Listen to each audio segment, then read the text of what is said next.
Isa demanda un signe, et Dieu lui descendit une table. Voici l'histoire du prophète Isa et du repas céleste. Il y a très longtemps, dans une région montagneuse entourée de villages simples, vivait un homme choisi par Dieu.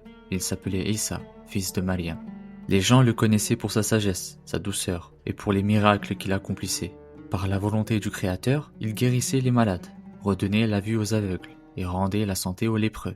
Il n'avait ni armée, ni richesse, mais son message touchait les cœurs. Il appelait les gens à adorer Dieu, l'unique, et à vivre dans la justice. Autour de lui, un petit groupe d'hommes l'avait suivi. On les appelait ses disciples. Ils l'aimaient profondément, mais parfois, leur foi affaiblissait. Un jour, alors que la fatigue et la faim se faisaient sentir, l'un des disciples s'approcha timidement de Isa. Il baissa les yeux, comme gêné de ce qu'il allait dire. « Ô Isa, fils de Mariam, peux-tu demander à ton Seigneur de faire descendre sur nous une table garnie de nourriture depuis le ciel ?»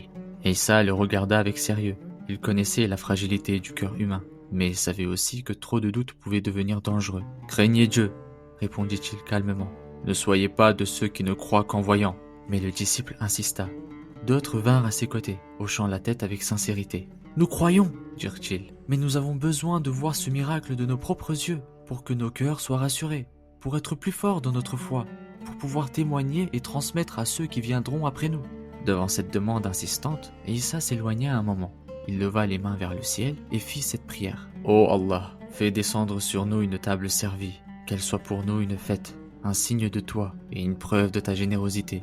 Nourris-nous, car c'est toi le meilleur des nourrisseurs. » Il y eut un long silence, le vent s'arrêta de souffler.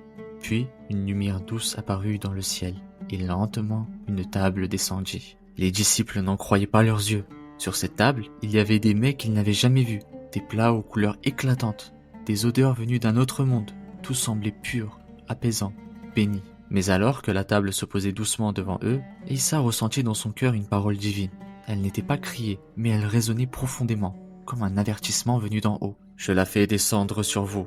Mais si l'un d'entre vous rejette la foi après avoir vu ce miracle, alors je le châtierai d'un châtiment que nul n'avait connu. Car lorsqu'on reçoit une preuve aussi claire, on n'a plus d'excuses. » Ce jour-là, la table fut une bénédiction pour ceux qui croyaient sincèrement. Mais elle devint aussi un rappel puissant. La foi ne doit pas dépendre de ce que l'on voit, mais de ce que l'on reconnaît avec le cœur. Ce miracle est évoqué dans le Coran. Sourate Al-Maïda, versets 112 à 115. Une table descendue du ciel comme un signe pour les croyants.